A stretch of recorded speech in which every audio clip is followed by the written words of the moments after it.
Evening. I wasn't talking to you.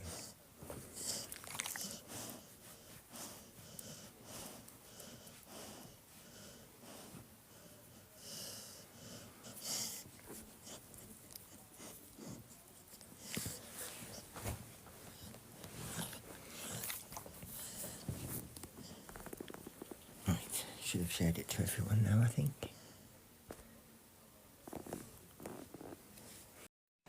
That was a bit weird. I don't know why it keeps changing to a stupid background these days, but never mind, let's switch it around. Right. Right, so now then, what have I got to do? Got to turn the camera on, haven't I? And then... Whoa! once you've done that, I can expand you. Okay. Steady now, sailor.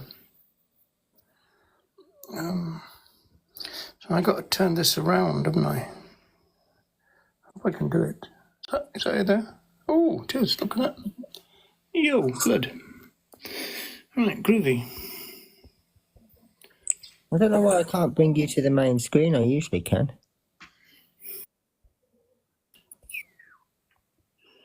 Clear display. We're trying something different today, folks, so bear with us a little bit. Why isn't there... what's it put in there to let me expand you? That's normally what I can do. Like, switch over. Who's... Come on, Andy. Extend me, expand me. Well, I learned from the best, didn't I, Ronnie? I don't know. I honestly don't know what I'm doing wrong. I used to be able to just click the thing and it would be like expand guest and you would take over the main box. But I'm only getting to turn off your microphone or your camera, which isn't a lot of helpful. Yeah, just turn it off. It says turn on camera, turn on. It's already turned on. Oh, hang on. Is that it now? No. Yeah, it can, but I can't make the main thing, which I don't understand. No, I mean, like I'm just a small box, aren't I? Yeah. Can you put me above Ronnie? I don't know how to change anything at the moment. Well, hang on. That's probably the best, like that, because I'm at least on the top of the screen. Yeah, but I should be able to switch us over. Like, I don't understand why I don't have that option anymore. It's because you got this wind up rubber band driven computer of yours. I'm using my phone, so. All right. I can't even say that then, can I? What's this one? That's even bigger. It's bigger. That's looking at it the best that I can make it. Yeah, well, that's grand, I think. Yeah, I do. Yeah, okay. As long as people can roughly follow what we're doing. Okay. But yeah, for some reason I don't know what I'm doing wrong. Jack's just arrived. Why can't I expand? Hang on, let me make sure that I say this in the right way, because someone will clip it otherwise. Why can't I make the box that Roger is broadcasting from the main one? Careful language. Yeah. So, like Jack can normally extend guest or whatever, and it'll bring him to the main one. I'm not getting that option for whatever reason. Whenever I tap on his box, I just get gift, microphone or camera. Well, what about this? I've got on my screen manage feeds and clear display. As one of the moderators, can you expand him? Have you got that option? Because for some reason it's not appearing for me. Which we've gone through all of them, and it doesn't seem to make any difference.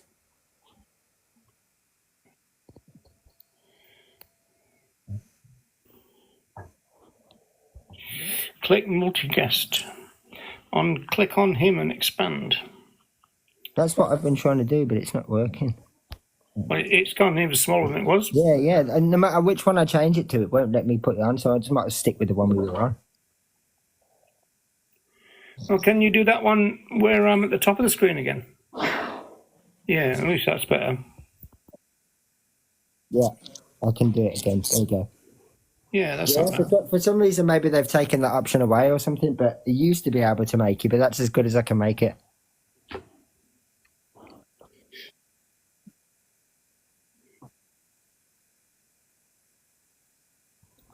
I can try that. Hang on. I might just shut it all down though. Yeah. Oh, no. Never mind. I'll put it back then. And now we can see you fiddling with your pictures. There we go. I think that's as good as we're going to get it. Right. Okay. That's not too bad. Well, we'll see how we get on. I mean, like we know we've got a problematic first slide anyway, so I'll just move it around. Okay. Yeah, I think it's only the first one, really, isn't it? The rest shouldn't be too bad. Well, the Steve Best one is a bit like this one as well. I'm going to make it a bit bigger on my screen so I can move it around a bit more. But yeah, I'm not sure why they've changed the options. You used to be able to just tap on someone and you'd be able to expand. But... Yeah, so people, we're on StreamYard as well as TikTok, and in order to be able to show you this PowerPoint presentation that we put together. So, what are we talking about today then, Andy? Well, it's essentially intersectionality throughout vegan history, I suppose, is kind of the main topic. But I suppose, first of all, we should probably introduce what intersectionality even is and why we're talking about it, I suppose, because they're quite important. And it's essentially kind of, so if we think about all injustices or all forms of oppression as kind of like a road for a moment, intersectionality is just where these points cross. So where you might be male, a person of colour, disabled and vegan, you've got 4 potential points of crossing there. 4 different injustices that intersect. That's pretty much all this is. The acknowledgement that at some level all of these things are connected, and essentially if you want to topple one, you need to topple all. Really simple stuff. No more deep than that. No obligations. Ooh, we're getting an echo, Roger.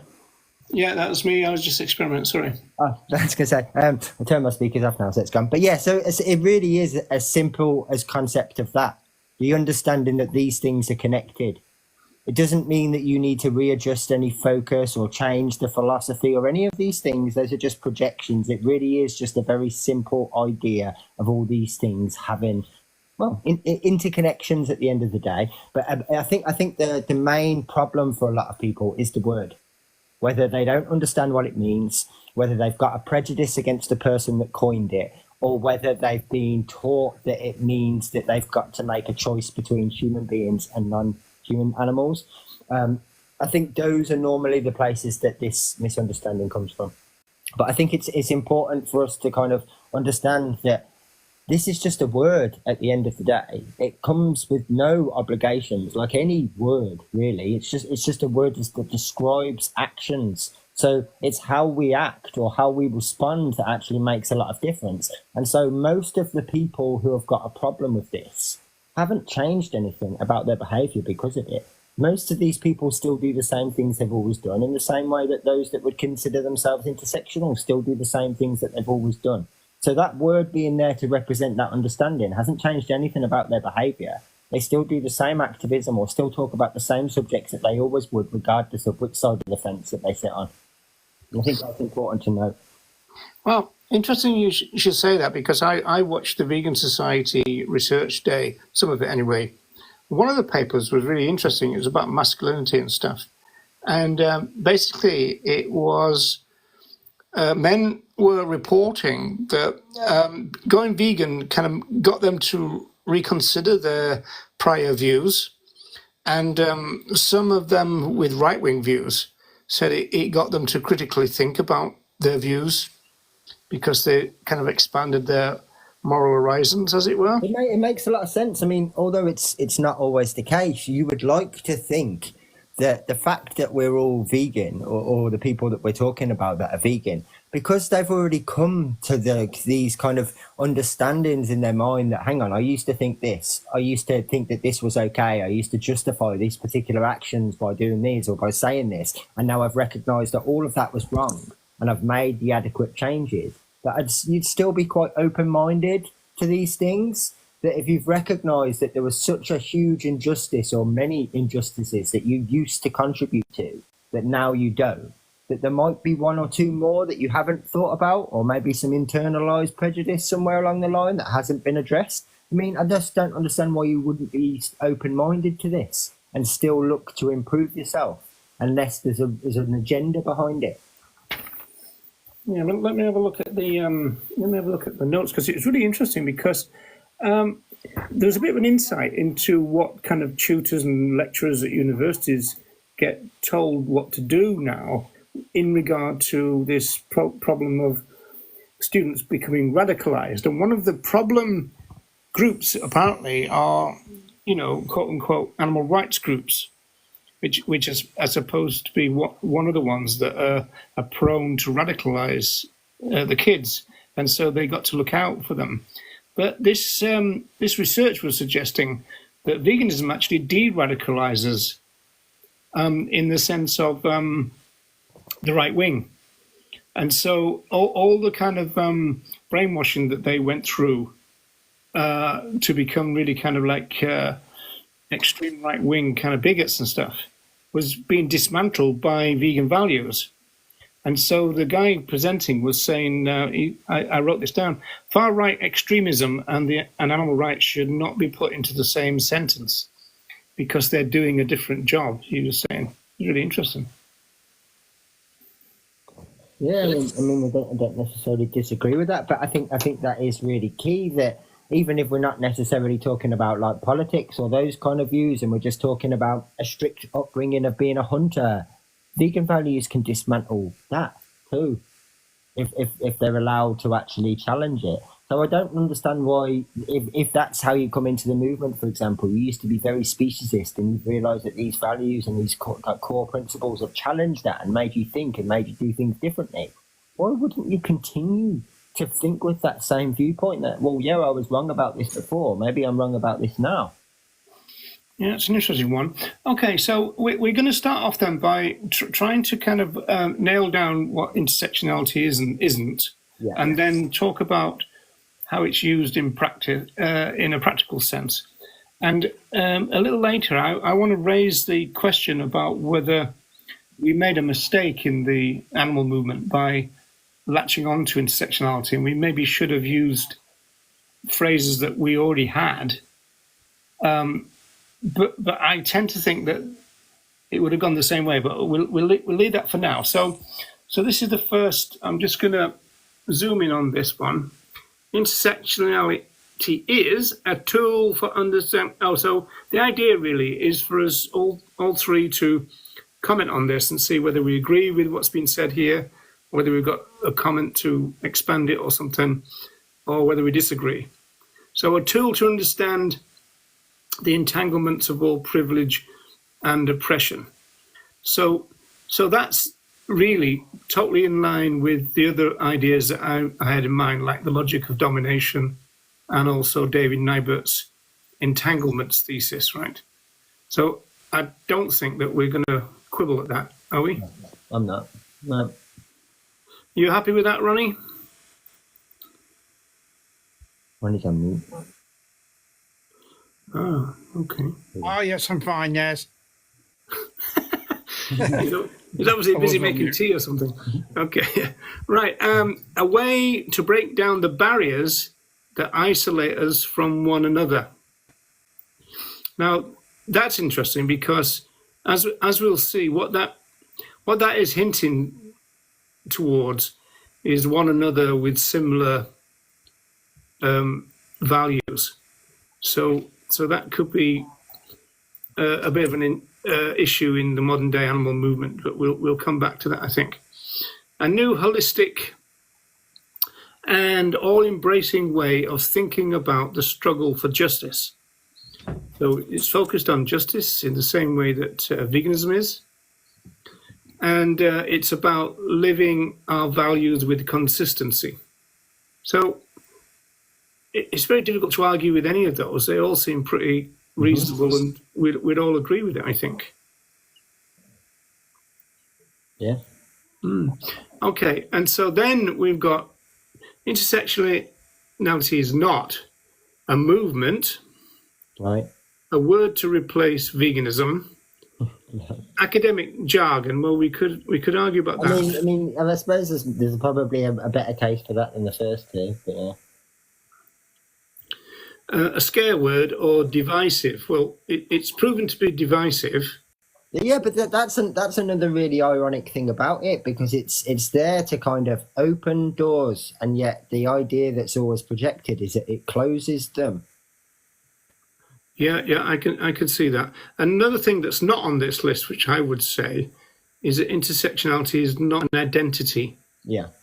Because I hear a lot of that. Oh, you vegan intersectionals, as though it's an identity. Whereas going back to this, it's just a toolbox, which is the way that all the intersectionality people describe it. It's a toolbox to use in order, or even to use Donald Watson's kind of ideas. It's a searchlight to shine on things. Yeah. Yeah, so it shouldn't be a problem. So now we move to intersectionality in practice means. So we've got here understanding the commonalities that link all forms of violence and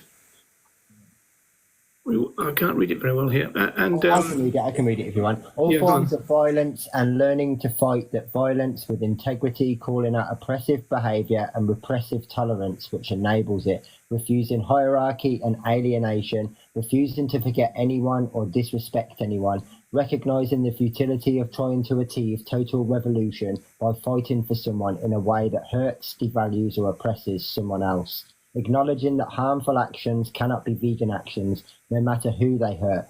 We cannot have partial revolution, or revolution in stages, or revolution in isolated parts. To fight for the liberation of one oppressed peoples, whilst taking part in the oppression of others makes liberation for anyone impossible. An intersectional understanding of veganism means an end to selective compassion and indifference to suffering. It means everyone matters equally and everyone's struggle for freedom is ours. Right. Well, obviously we can see quite a lot of objections to that from certain parties. It's interesting, this. The reason that I'm having difficulty reading it is because I've got my phone in front of the screen. Yeah. See, I've got a bit of a problem with word violence. I mean, what about revolutionary violence? What about violence against the oppressor? What about violence, say, to intervene to prevent someone from harming another animal? You know, that isn't something we should be opposed to. So I don't know whether the word violence is the correct word to use here. Well, don't people just talk about that in terms of self-defense, Ronnie? Well, but it could be referred to as violence. If you're using physical force against someone to prevent them doing harm, it's not classed as violence regarding violence, but justifiable. Yeah, Herbert Marcuse, the political scientist, he addressed that because he kept getting asked questions about student violence and everything. And he said, look, I'm not going to condemn them because they're reacting to state violence.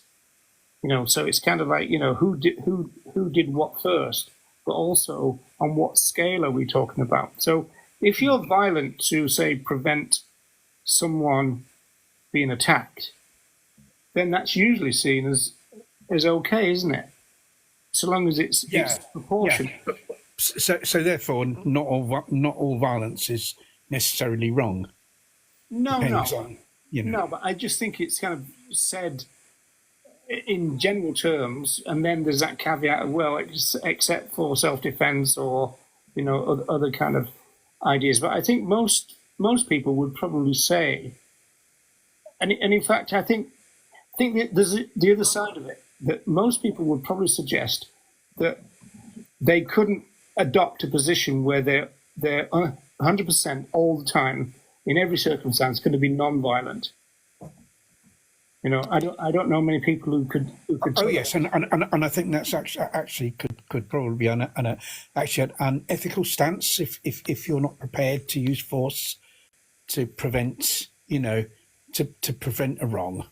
and then that to me that would be really an unethical stance. If you're capable of using that force, if I'm capable of intervening and using violence if necessary to say prevent someone beating a dog, and I refuse to do so, I say well, I'm a pacifist, so I'm not going to intervene. I think then that I could be criticised for that. Yeah, I mean, there was a pacifist in the movement who said, given that kind of scenario you're talking about, somebody is going to stab a dog, and they said that all they would do is get in the way, and of course, and then they'd be stabbed, wouldn't they? Yeah, so they get stabbed, and then they go back to stabbing the dog. So it doesn't work. No, and I think another difficulty is that those that are oppressed can themselves oppress in turn, can't they? So there's that difficulty as well, isn't there? Yeah, there's often people who are abusers have been abused themselves, haven't they? Which is always a difficult kind of in the past, but also kind of a reality. I mean, a guy can kind of be working in a shit job and be treated terribly and have really bad working conditions, and then go home and beat his wife. So you've got that kind of scenario, and the fact that the guy works in those terrible conditions doesn't thereby justify that he goes home and beats his wife, does it? It's like, for instance, you get slaughterhouse workers are working in appalling conditions, aren't they? Often, and they're the poorest people, but that doesn't justify them slaughtering the animals, does it? No, because I mean, ultimately, it's not our fellow animals' fault. That they're in difficulties. I mean that's an argument against vivisection, isn't it? So. Oh, absolutely. Yeah. Okay, so moving on then to the next one, and this is Matthew Cole. So he's a sociologist. Here he's writing, it's 10 years ago now, but it's called The Greatest Cause on Earth, which is a quote from Donald Watson that we'll probably come on to. The historical formation of veganism as an ethical practice. So it's in that book there.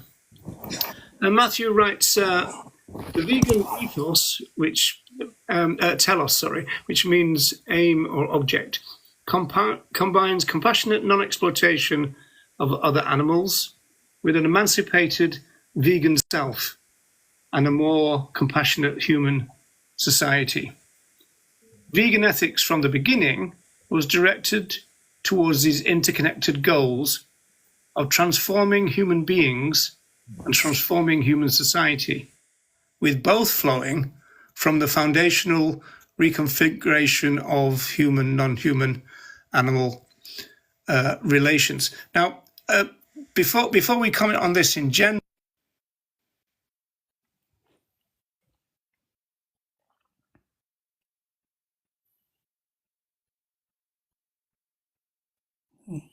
Are you still there, Andy? I am. I was just typing. Yeah, Roger disappeared for a while. Then I was just replying to the comment about the book. Yeah, my screen froze for a second there. Oh. So, did I get to the end of the quote? We didn't hear the quote. That's what broke off.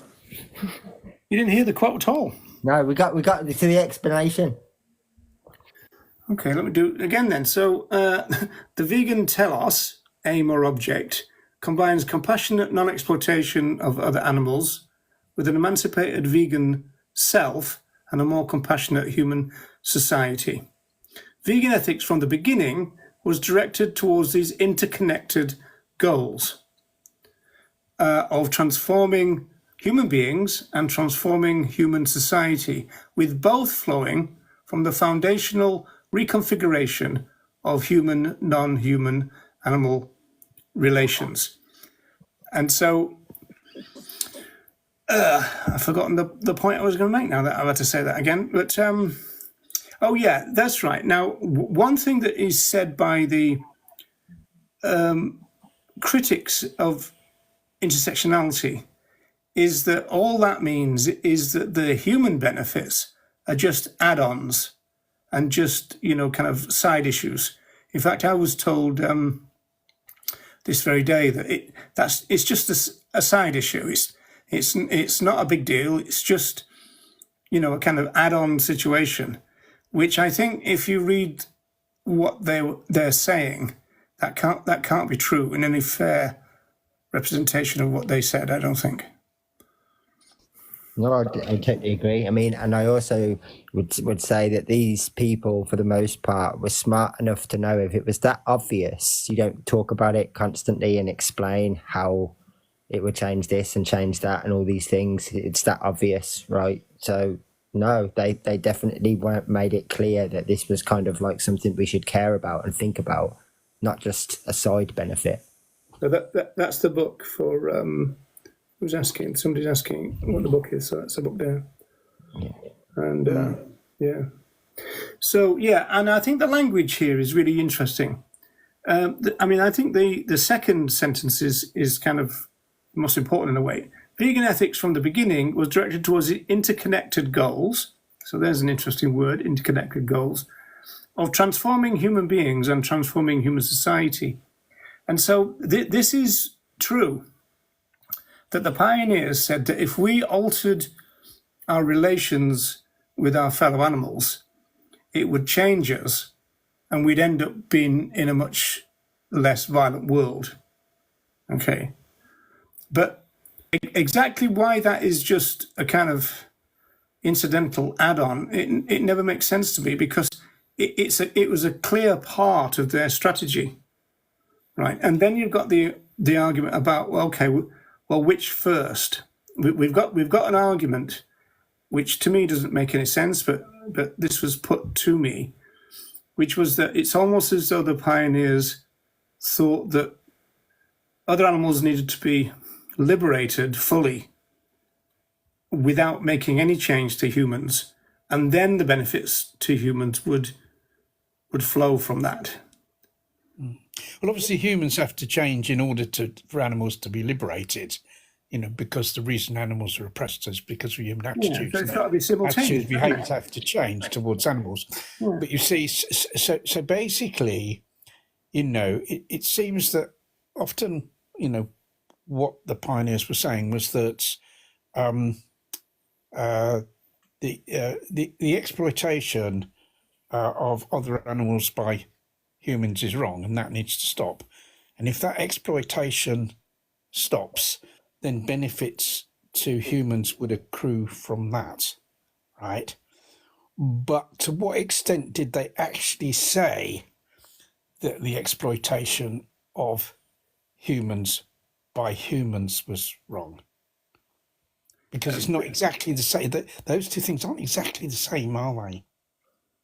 No. Well, if you look at the language of Leslie Cross, for example, there are examples where he seems to say that, and then there are other times when he doesn't say it. But it seems to me as a matter of common sense that you can't have we do this first and then. I don't see how that can work, because as you said, it's got to be these transformed humans that liberate our fellow animals. Our fellow animals, and they don't liberate themselves. We are the agents of liberation here. And so ultimately, we're in a social movement context all the time. And I think that's also kind of part of this conversation. I think there's a lot of people in the conversation who have either forgotten or never recognized in the first place that we are in a social movement. I think, there's a critic of the movement who would say, we're not a social movement, we're just a bunch of businesses. Or nowadays, a bit more up to date, we're just a bunch of businesses with a few entrepreneurs. But we're not in a social movement where we share resources, and there's a kind of competitive element to the movement which doesn't necessarily fit well with being in a social movement. Okay, should we move on? Yeah. Right, now this is the politics thing. Now, this is from Steve Best's Total Liberation talk in Luxembourg, 2013. The keynote speech it was, and the talk is really quite interesting. He brings together lots of different things. And just before he says what's on the screen, he says, I don't care what your politics are.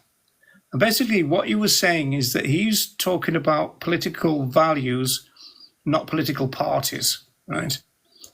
And so he says this movement is a left-wing movement, and I'll tell you why. In fact, he says that twice. Look at the values we embrace.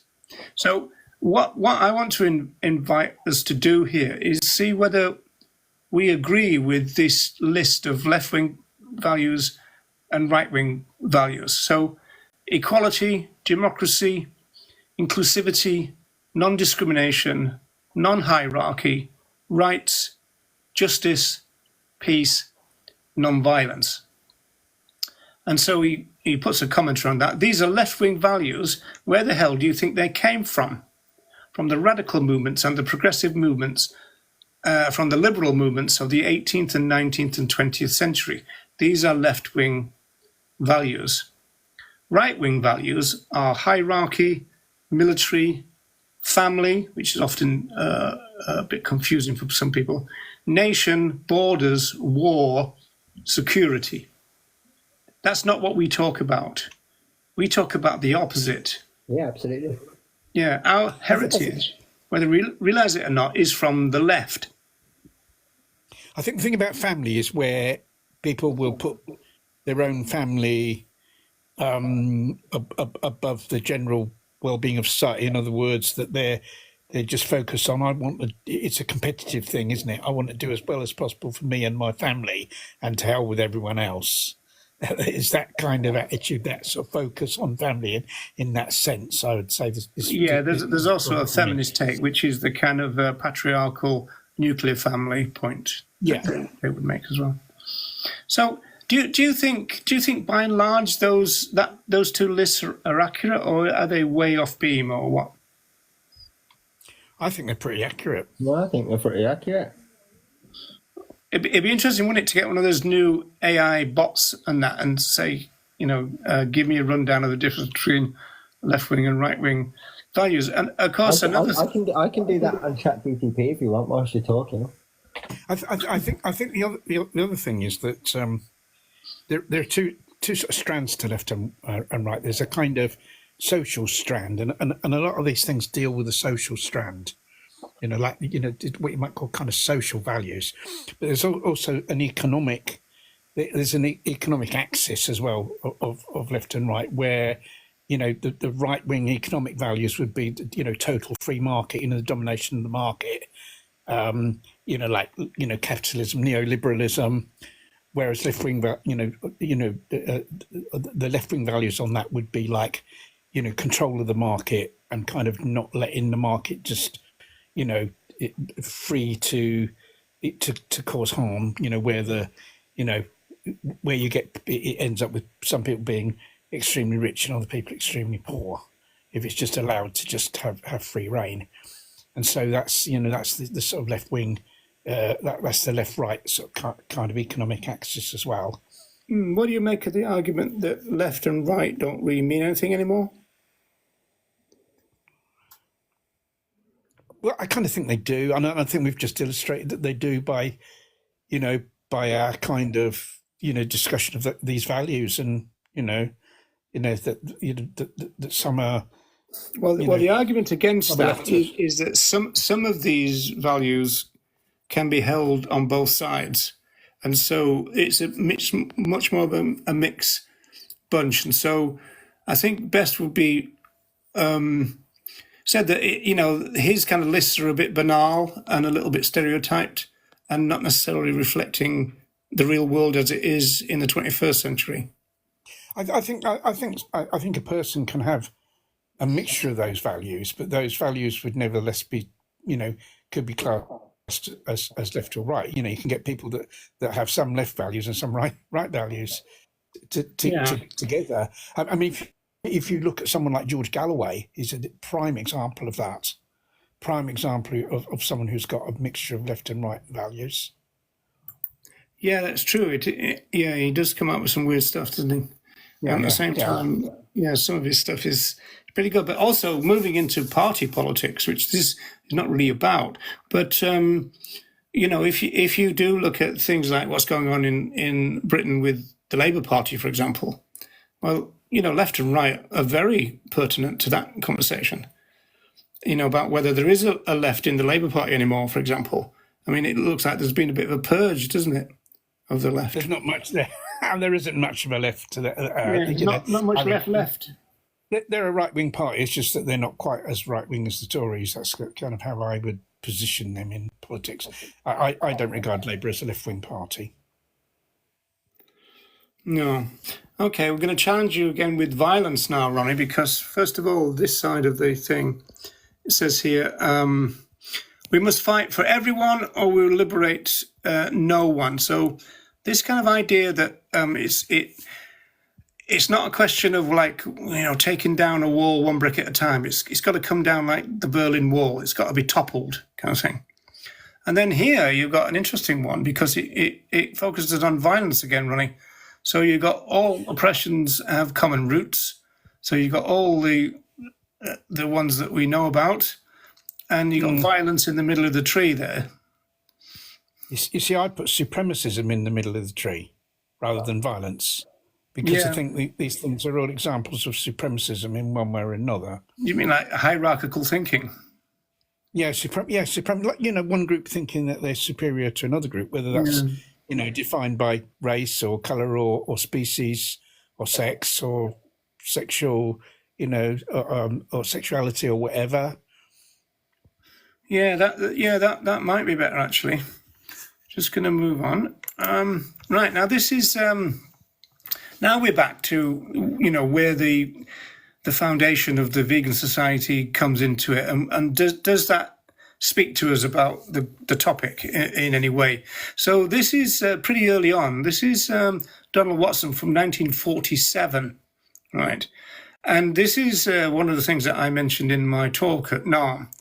And he's basically saying that, if vegan values became popular and widespread, it would be this peaceful revolution. And he said it's been the greatest one that is ever known.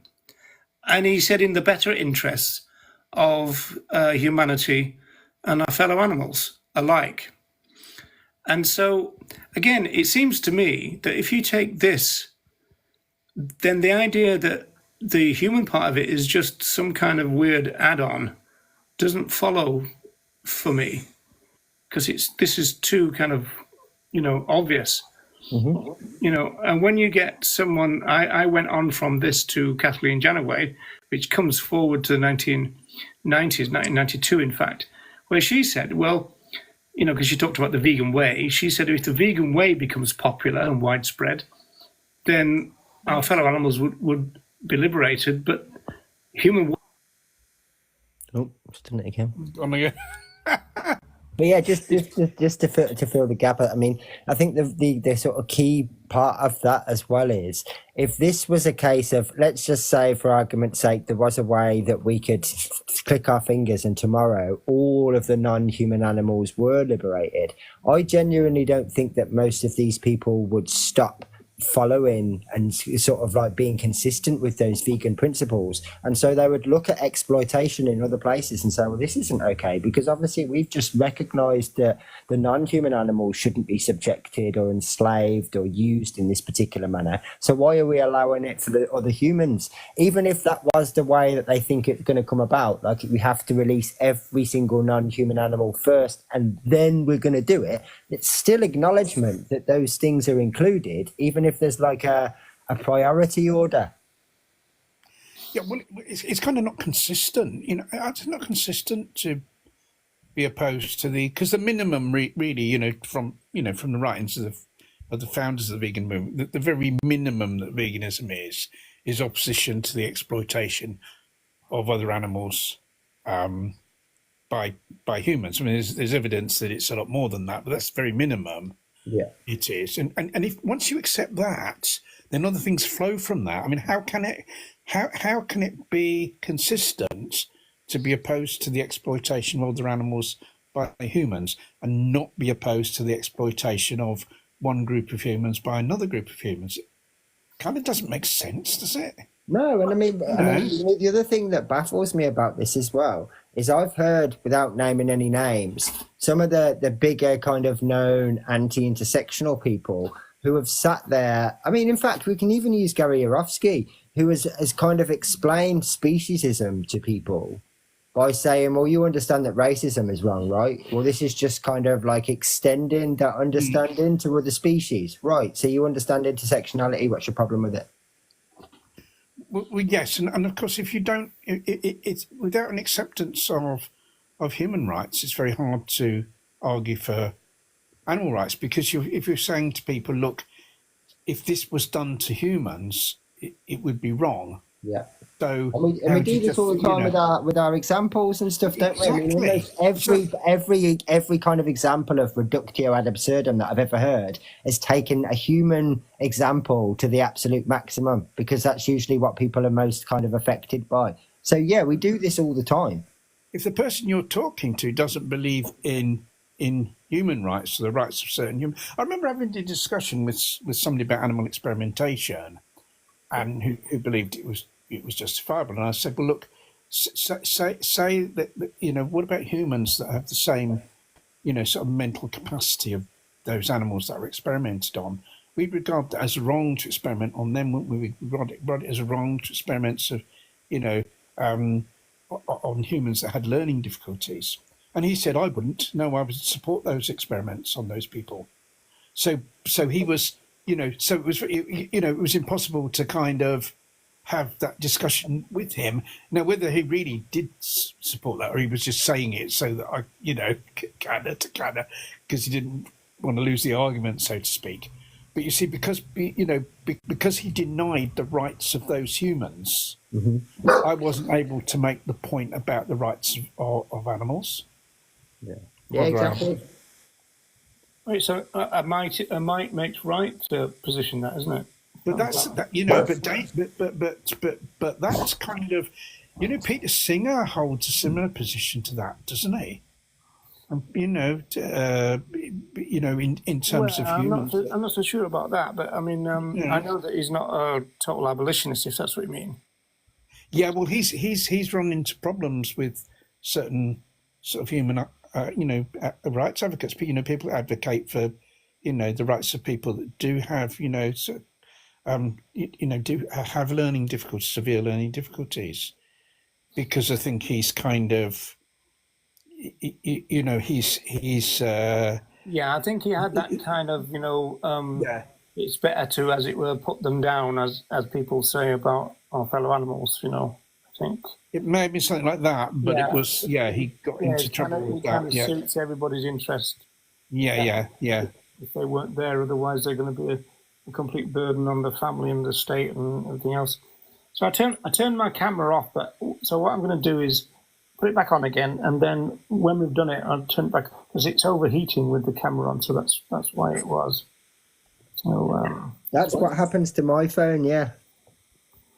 Yeah. I don't know why it gets so hot when the camera's on, but that's literally what happens. Yeah.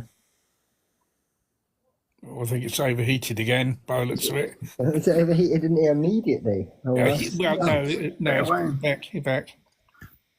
Tell you what, should I turn it off to stop doing this, and then we can just read the stuff out? Yeah, just read it. Yeah.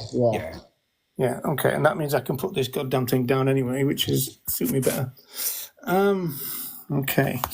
Right, so I always found this thing really kind of interesting, because this is where Matthew Cole gets the title for his chapter from. And somebody talking about Watson, and it said Donald Watson argued that the vegan movement is, quote, the greatest movement that ever was, because it's the only one now that can save mankind or humanity. And this is where the potential, it gets a bit arrogant in a way. Because Watson goes on, all the lesser movements for doing good work in themselves in a limited sphere are only, to use the common phrase, like the people rearranging the deck chairs on the Titanic, instead of helping us, the vegans, to guide the searchlight on the iceberg, which is going to be the end of the whole show. And so this feeds into one thing which is really interesting in this conversation. It's often said, well, other movements don't have to do this, that, and the other, and you're expecting the vegan movement to, as it were, go the excuse me, the extra mile. But that is true, because if you go by the views of the pioneers, the vegan movement is not just another movement. It's kind of over and above others because the scope of it is wider. Right. And so whether we want to think, oh, that's interesting, or whether we want to think that's a bit arrogant, I suppose that's up to us, isn't it? I've never really considered it all that arrogant, to be fair, because it depends how you consider the word greatest. Greatest could just mean largest, encompasses the most, biggest, not necessarily best. I think it means encompassing more issues. Right? That searchlight of veganism, if you want to compare it to any other social movement, encompasses so much more. It's so much vaster, it's just facts. Well, it's basically saying that veganism is not a single issue. Yeah, essentially that. And of course, I think that's what upsets some people, because they want it to be. And I think sometimes this vision that you get from Watson is too big for some people. Well, the thing it's always quite ironic as well don't forget that apparently, according to some people, that out of all these pioneers, Watson was only interested in food. Weird that, he constantly thought this way, isn't it? For someone that was only interested in diet. Well, the answer to that is whack, whack, oops. In fact, moving on to Watson again, and this is the one I couldn't really show on the screen anyway because it's completely distorted. But he was talking about how when it was getting close to half a century from the beginning of the vegan social movement. In fact, I made a mistake at NAM. I said 25 years, but it was 45 years, actually. He says now that we have got increased knowledge and experience about justice issues, we can see what pressing human problems are related. And he says that they will be solved together. So this is exactly the same as that intersectionality slide, that they will be solved together or not at all. And veganism will be central to their solution. Now, I think that final bit is really crucial, because there's a suggestion that vegans are not allowed to criticize other movements, but they can criticize us. And I don't really know where that comes from, because vegans are allowed to criticize anybody who's not non-vegan, whether they're feminists or anti-racists or anti-capitalist, whoever. We get to criticize them for what we perceive as injustice that they're involved in, just as they call us out for racism and sexism and fat shaming like they did with Peter and this kind of stuff, racism with the KKK stuff from Peter. So that's where the alliance politics would come in, that everybody is free to be critical of others in the alliance if they think they're, as it were, not pulling their weight. And so I think the interesting thing about Watson is he's saying, well, because in a way veganism or vegan values are so important, I won't say superior, but so important, they must be central to this project. So the idea of kind of total liberation needs vegan values at the heart of it, which is exactly what Steve Best also said years later in Luxembourg. Yeah, and again, I mean, it's just common sense. It's just logical and sort of moral consistency. It wouldn't make sense to oppose one form of injustice and ignore the victims of another. Well, what do you think of the argument that it's one thing to have a view on other forms, either way, whatever you like, but the one thing that is clear is not related to veganism. You see, this is where we're going to disagree with those people. Yeah, because I still see that veganism is the solution to all of those problems. Just because some people, I mean, let's go back to like the word intersectionality. Let's imagine for a moment that veganism is like your toolkit. Well, you're only using half of it, as far as I'm concerned. You're limiting the tools. It's almost like you're not taking that drawer out and seeing what else is in there. So I don't think that veganism can be used in the solution that it was intended to be if it's limited in its application. I think it's more that rather than those issues being related to veganism, that veganism is related to those issues in terms of Yeah. of people of terms of consistency. Our core values align. Or some of them do at least. So the next one, I think, is the earliest one that we've got. I mean, although I know your thing on the screen is 45, so this is from 46, and again, it's Donald Watson talking in The Vegan. Now, this is where you can get some interesting nuances in this conversation, because this one you could perhaps interpret this as meaning, let's solve the animal issue first and then. Because Watson writes, in humanity's interest, animal exploitation must end. Not only flesh food, but all products of the slaughterhouse must be denounced and the most serious effort made to avoid their use. Human existence does not depend on the inconceivable tyranny now existing against animals. In fact, progress is impeded enormously by it. So again, I think that if you wanted to, you could interpret that as animals first. But I don't see how practically and in common sense terms that can work. Because as Ronnie said before, we are the liberators, so we've got to change along the way too, haven't we? You know, it's not as though we can liberate our fellow animals and then get on with the business of transforming ourselves.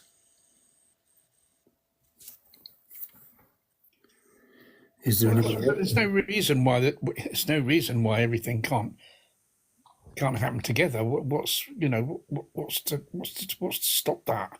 Well, it's more than that, though, isn't it? There's every reason to suggest it must be that way. Surely, how can it be otherwise? Well, I think to be consistent, it has to be, and and the thing is that just because our focus is on liberating the other animals doesn't mean that we can't believe that humans should be liberated from tyranny at the hands of other humans as well. Yeah. So, okay, we're coming towards the end, I suppose, but at least of the PowerPoint. So this is from Kathleen Janaway, and she's speculating about what a vegan world would look like, right? When it was all done. And again, it begs the question of like, what order would these things need to happen? Because she writes, an era of true abundant living will dawn in which humans, at peace with themselves, with each other, and with all living creatures, will reach heights of creativity as yet unimagined. Now, again, so we've got this scenario that all, in the end, are free.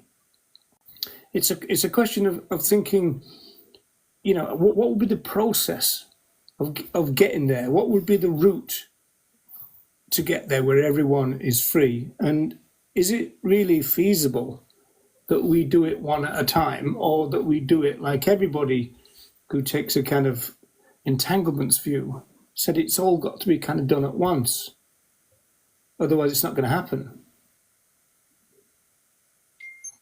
Yeah, but it is, I suppose, it's very difficult to imagine us having a world where all the non-human animals were free, but like, just for example, the guys that worked in the slaughterhouse up until that very last day were still potentially like migrant workers that were still being exploited, and that had never been challenged or addressed. It's just difficult for me to even imagine that. Like, they have to come about surely together. Surely these things are always going to be intertwined. Yeah. It just makes no sense that you could even get to that stage where all animals would be, all non-human animals would be free, but all of the human corruption and exploitation and everything else would exist. Like, there'd still be wars going on, would there? But we'd be shutting down all the fur farms and slaughterhouses. It just doesn't make sense to me.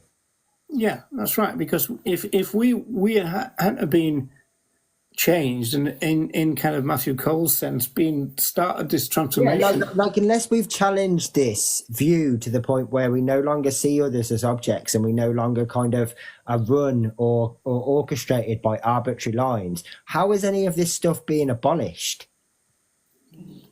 I think also from the point of, from the point of view of the individual and individual attitudes, that, as I say many times, to be consistent, we have to be opposed to all exploitation and indeed all oppression, whether that be of other animals by humans or one group of humans by another.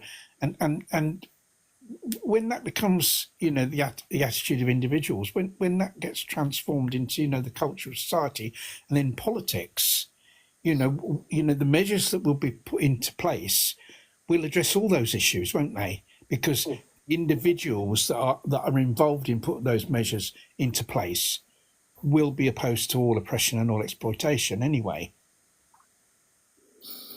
Yeah, it's hard to see how you would cherry pick oppressions and separate them out. That doesn't work in sort of politics. It doesn't work because you have a whole raft of, no political administration. Is just focused on one thing. They have a whole raft of policies on all different things.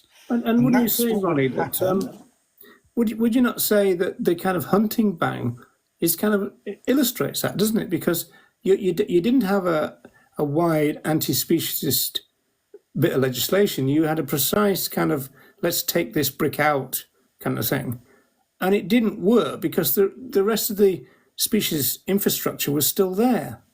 Oh, absolutely. It was very narrowly focused, and had it been, had those people thought more broadly in terms of, anti-speciesism, then, the hunt, all the infrastructure of hunting would have been taken away, and they wouldn't have even been able to go out and, create danger to any free living beings. But because it was it was such a narrow piece of legislation.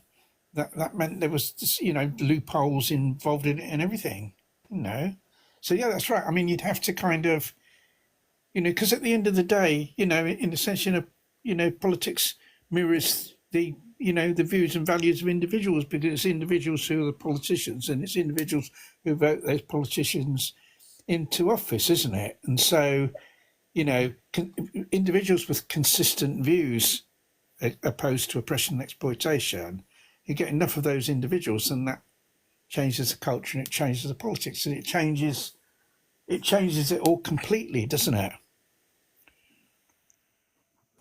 Yeah, I honestly, I've tried to do it a few times for the purpose of like an analogy or to try and put my head in the perspective of some of these people when they've described it. And I honestly can't imagine how we would ever get to the stage where we were abolishing any of these industries, not them going out of business, them being abolished in the way that we want, without other human-related injustices also being challenged and tackled naturally along the way. I don't understand how we could get there without realizing that all these things are connected and they have to be challenged at the same time.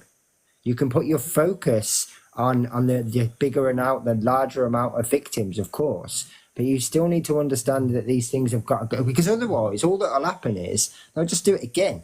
It'll just happen again. They'll just pick different species, or they'll start doing it to humans, for example. So for as long as you allow these things to continue, you're still promoting speciesism at the end of the day. You're just taking a huge amount of species out of the equation and leaving human beings in it.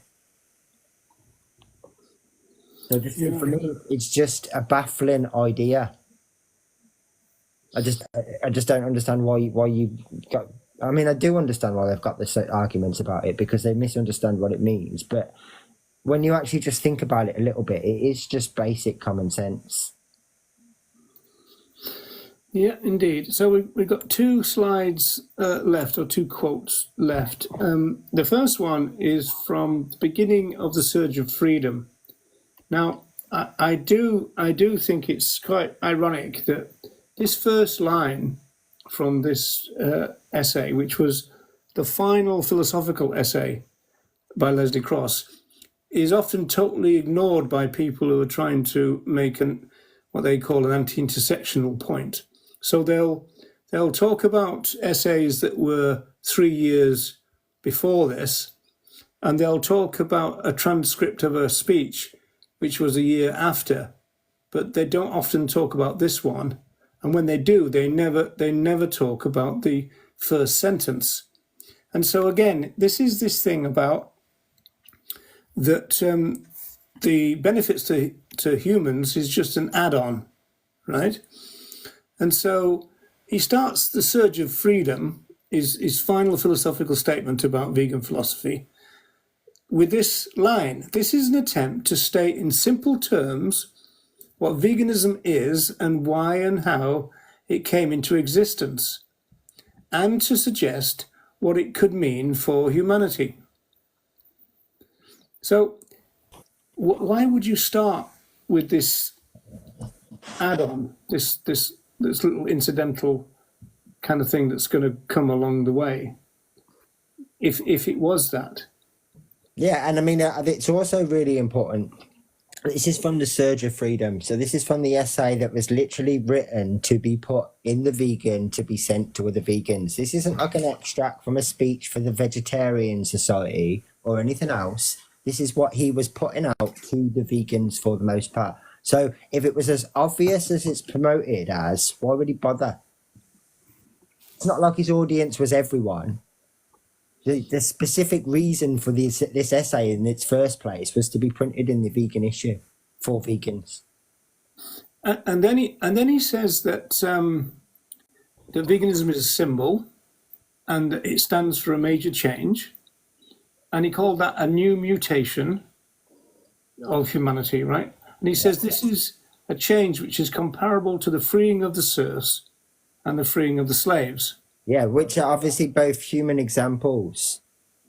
Yeah. So the whole of that first part so far is completely human oriented. So but these are vegans that he's preaching to. So if it's as obvious of, well, if we eradicate this, we'll naturally get this, why would you put so much focus on explaining it in the way that he has? Yeah, and then you get this other bit now, which is obviously there's been a big focus on these few words, 9, I believe. Mm-hmm. The doctrine that humanity should live without exploiting animals. Now, Cross describes that as the official definition of veganism. And he says that definition is accurate, precise, and comprehensive. But then he says, but not always fully understood. And the way he explains that is really interesting. He says, this is not as surprising as it might seem, for rarely have 9 words, short words, enshrined a reform so massive, the achievement of which would bring a new world and new people to inhabit it. So he goes back to humans again. Yeah. You know, and so I'm not going to try and misconstrue what Cross said by any means, but there's definitely an argument that could be made there that its official definition, the doctrine that humanity should live without exploiting animals, would still include humanity. Because it's as concise as one sentence, and he's already given you 2 whole sentences before that explains that this definitely includes human beings. So it would be logical if you were reading the essay as it was intended, you know, from start to finish, rather than just skipping halfway down and taking a line out, that you would come to that conclusion that this is what he's trying to tell us. I mean, because otherwise, right, why didn't he start the Surge of Freedom with the official definition of veganism, the doctrine that humanity... But he doesn't do that. He intentionally builds it up in the way that he does because he wants us to understand. And like, this is why I always find it so disrespectful that we're not talking about, we're talking about War and Peace here. We're talking about like a couple of pages of text. And he took the time to write this down and explain it in the best way that he could, to the best of his ability, with the best vocabulary that he knew as a journalist in 1954. And for you to go and take a line and say this is what he meant and fuck everything else is just, I just find it completely and utterly disrespectful, especially for people that, like, say it in his name. Yeah, it disrespects him completely, doesn't it? Yeah, absolutely. And like, especially when you look at the other things that he did, he clearly cared about this subject so much that it would be as disrespectful as someone telling you that you meant something differently with something that you said. Yeah, it seems to me that this just underlines how entangled the issue was for them. It kind of didn't really matter which order they talked about, because everybody gets included in the end. And so with this essay, you've got the first sentence, humans, second sentence, humans, third sentence, our fellow animals, and fourth sentence, humans. Yeah. But I don't think they would have seen that as a problem even. No, not at all. Nor do I. And again, it takes... Another thing that I obviously don't want to talk about by just cherry picking one sentence from Cross is all the things that everybody else said. Why wasn't someone else afterwards saying, well, no, that's not what we meant. We're only talking about the non-human animals. But if anything, every single variation of it that comes after Cross is even more clear. What do you make of this habit, Andy, that everybody other than Cross is suddenly being cast as they don't matter anymore? Yeah. Once upon a time, when I used to have these conversations with people, and I used to mention like Kathleen Genoway or Eva Batt or someone else, and they used to be like, oh, they don't matter. I thought it was like a misogynistic thing, but they also disregard like Watson or even like Jack Sanderson, who's the next slide, or any of these other people. So it's not just a woman thing. It's literally it doesn't suit my narrative thing. Yeah. I mean, really, that's really the only interpretation you can come to, really. Yeah, because I mean, you've made this point, I don't know, hundreds of times probably at this point, but the best known founder of the vegan social movement is Donald Watson. So if you're going to disregard everything that he says, I mean, I don't really know what more you can ask for. Yeah, so let's get on to Jack Sanderson then. So this is 1965 now. And so, as you said, they are free to be as critical as they want. And is Cross still alive at this stage, 65? Yeah, I think he died in 67. No, is it 71? Oh, was it? Yeah, I think you're right. Yeah, and so, but I mean, he's obviously not active in the movement. No. Right? From 57 onwards, from like the kind of formation of Plamil and when he gets involved in that. Besides, like his name being mentioned in positive sort of praise in the vegan issue, he doesn't have anything else to do with it, I don't think. Yeah, we've got to remember, haven't we, as well, that Watson picked him out at least twice for special praise as being a brilliant servant for the vegan. Yeah, absolutely, and being like highly influential on the way that he thought and all those things, which again always makes me think that, just to use myself as an example, I've only been vegan 10 years and my mind's about certain things has probably changed 3 or 4 times. Well, Watson at this point had been vegan like 25, 30 years. Do you not think that his mind might have changed at some point about things? Like maybe in the very beginning, although I still disagree with it because it doesn't match with his words, but maybe at the very beginning he was a bit of a foodie, until some of his conversations with Cross and others made him realise that, yeah, actually, there's a lot more to this, and I should probably like take that into consideration. Yeah, well, is that not possible? Is that not part of his moral evolution and his understanding? Yeah, it's really interesting you say that, because the sociologists who are putting together the Donald Watson Archive project kind of hinted that was the case. That well, I would say it's natural, right? I mean, you just think of yourself and Ronnie, and you think of not just like your understanding of things, but even how you might answer questions or any of those different things has massively shifted numerous times over the last few decades. Well, it's naturally to expect the same thing happen with them.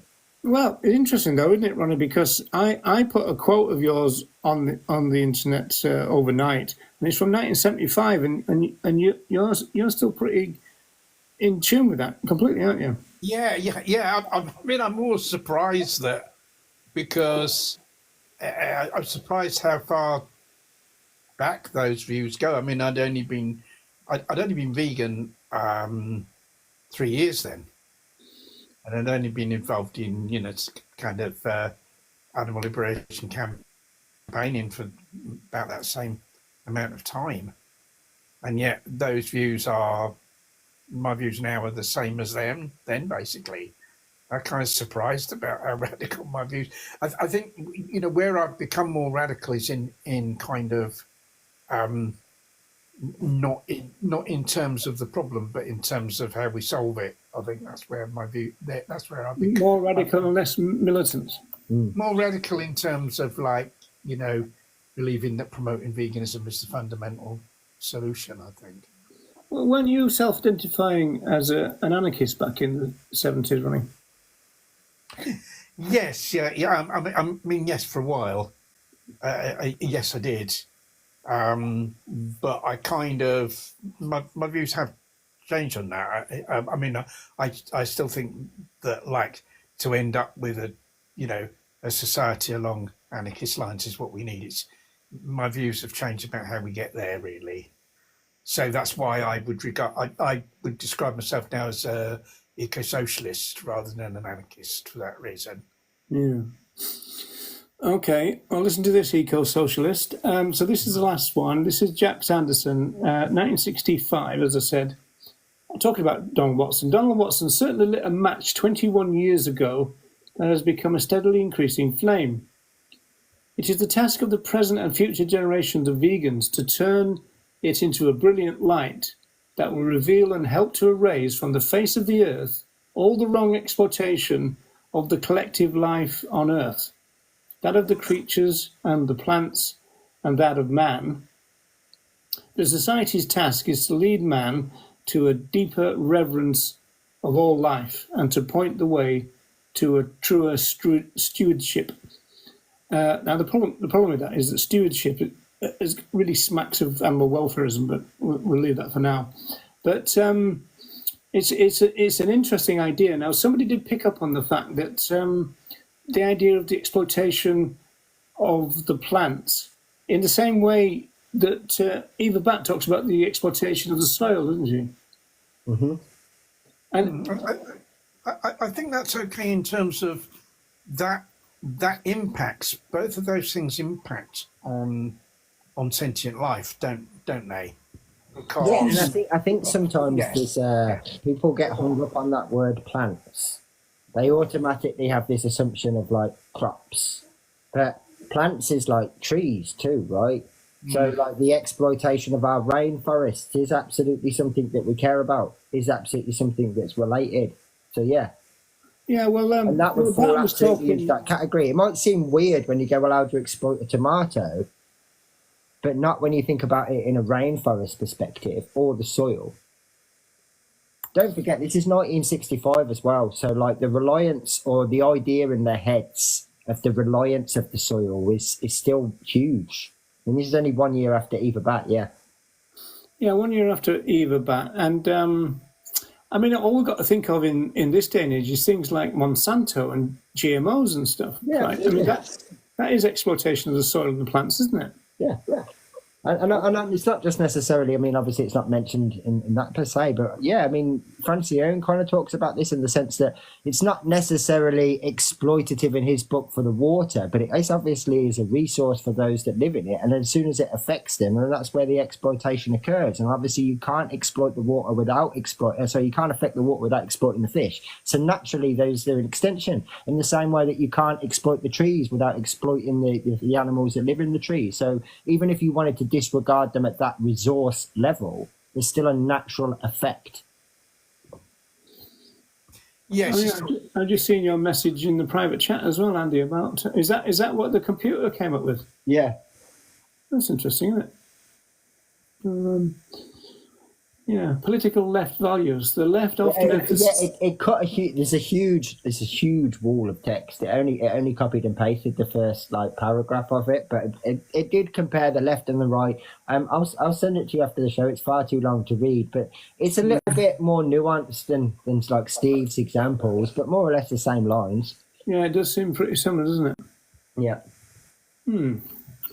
Right. Now, this issue of did we make a mistake by going with intersectionality? Given the fact that some that's people... one thing I was going to ask the pair of you. I mean, did we adopt intersectionality, or did it get kind of like thrust upon us, so to speak? No, I think it... Well, this is interesting, actually.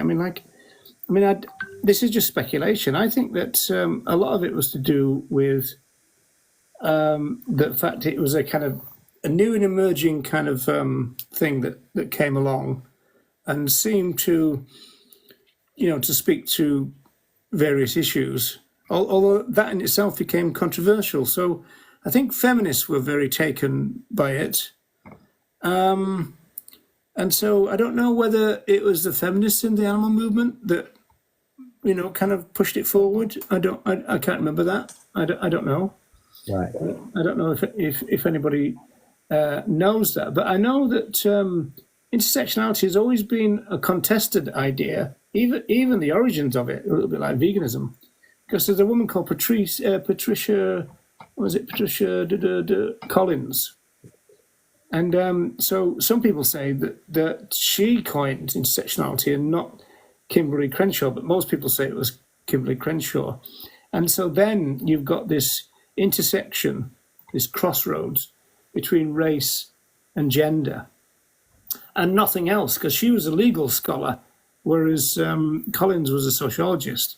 So I think the sociological understanding of intersectionality is a bit better from our point of view than even the accepted legal definition from Crenshaw.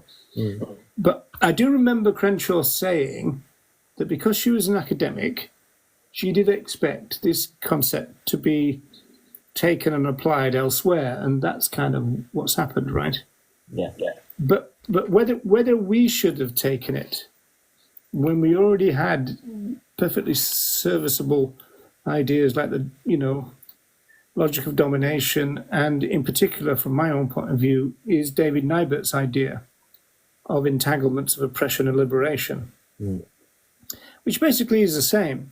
Now, the only thing I suspect is that the people who now hate intersectionality would probably hate those ideas if they were the ones that everybody was talking about. So I agree with that to some aspect. I think there wouldn't be quite as much natural confusion about the word, because I think entanglement just by itself kind of doesn't give you any misrepresentation, whereas I think intersectionality makes people think that they have to do something else. I don't know why it does, but I mean, like an entanglement just makes you kind of realise that these things are linked, right? It's not necessarily you've got to do anything. So it might help in that regard, but I think for those that are upset with intersectionality because it makes them kind of like appear to be bigoted or somewhat otherism, I don't think it would make any difference what the word was. It's the fact that it's challenging that prejudice within them, and that's why they don't like it. So you could change the word to anything. It's the fact that that concept exists. I think they're using the word, whether they really understand what the word means, I don't know, but I think they're using the word to describe something they're opposed to, what they're opposed to is that it's usually people running. They describe intersectionals. I mean, that's how they're describing intersectionality, as though it's an identity. Yeah, well, they're opposed to people who consider that veganism has anything to do with sort of relationships between humans. In other words, that veganism has anything to do with opposing the exploitation of one group of humans by another. think that's their view is that is totally irrelevant to veganism, and anyone that considers that relevant to veganism is described as an intersectional, whether that person's an intersectional or not. I think that they kind of just use that word, you are right, yeah, to beat people over the head with, without really understanding what it means. It's used as a kind of term of abuse, isn't it? Really? The word has been weaponized, hasn't it? It's been turned into some sort of like derogatory term. So the real question is, are those things anything to do with veganism? That's the real question. Are those things anything to do with veganism?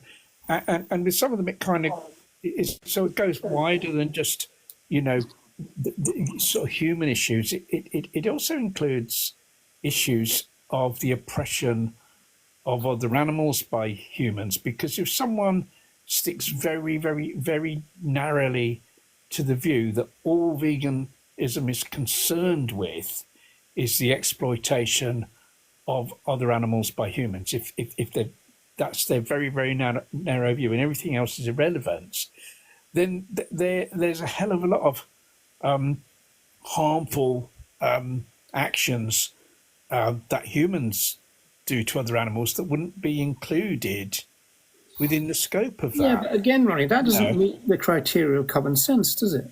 No, it doesn't. You see, and neither does. And neither does saying that.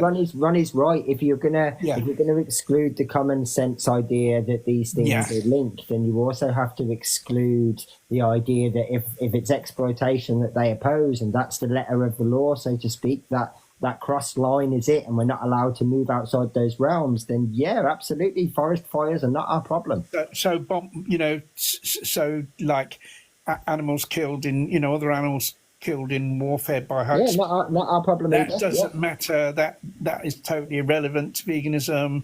The climate crisis is totally irrelevant. That are killed in oil spills, not our problem. Yeah, the list goes on. If it's not if someone clears a forest to build a golf course or a road or an airport or something, and all those animals perish that live there, irrelevant to veganism because it's not exploitation. Now, to me, that's just crazy. It makes no sense whatsoever. Exactly, yeah. In the same way that it would be sort of, absurd to think that, being against one form of injustice doesn't then logically and consistently flow that you'd be against another. Yeah, it's the same thing. If they're going to straight out deny that, then the one thing flows from the other. As soon as you're opposed to the exploitation of other animals by humans, these other things automatically, to be consistent, these other things must automatically flow from that. Yeah, that's why I think, as much as they obviously really dislike the term, I think the reducitarian term fits them quite well, because that is essentially what that stance is. Yeah, it's a reducitarian. It's a very narrow view of veganism that is totally against the spirit of. Because it's not just the words; it's the spirit of it as well, isn't it? Yeah. And that narrow view is totally against the spirit of what veganism really is. Yeah, I agree. That's what. Have you noticed any questions? I actually thought there'd be quite a few, and I can't say I've spotted any. I think there's been some comments, I think.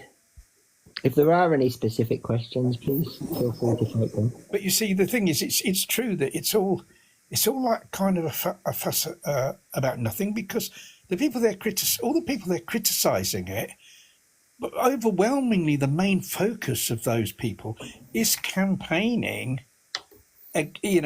for other animals. Is campaigning, for the liberation of other animals.